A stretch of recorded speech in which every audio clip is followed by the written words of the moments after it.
أعوذ بالله من الشيطان الرجيم. سورة البقرة مدنية، پارٹ نمبر 11، آیت نمبر 51 سے 55 تک کی تلاوت سماعت فرمائیں۔ بسم اللہ الرحمن الرحیم۔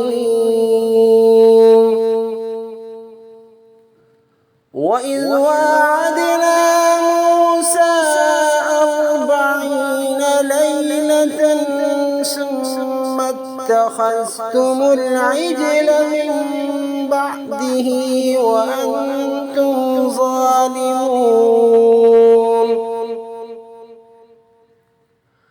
ثُمَّ عَفَوْنَا عَنْكُمْ مِن بَعْدِ ذَلِكَ لَعَلَّكُمْ تشكرون.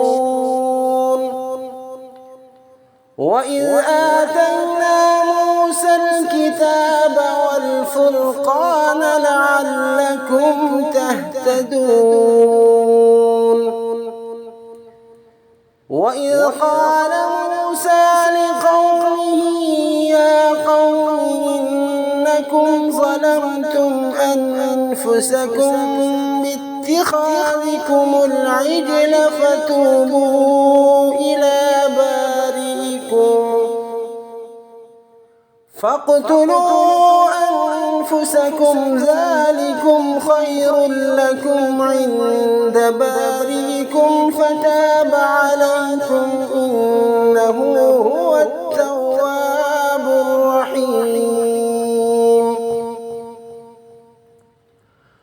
وإذ قلتم يا موسى لن نؤمن لك حتى نرى الله جهرة فأخذتكم الصاعقة وأنتم تنظرون.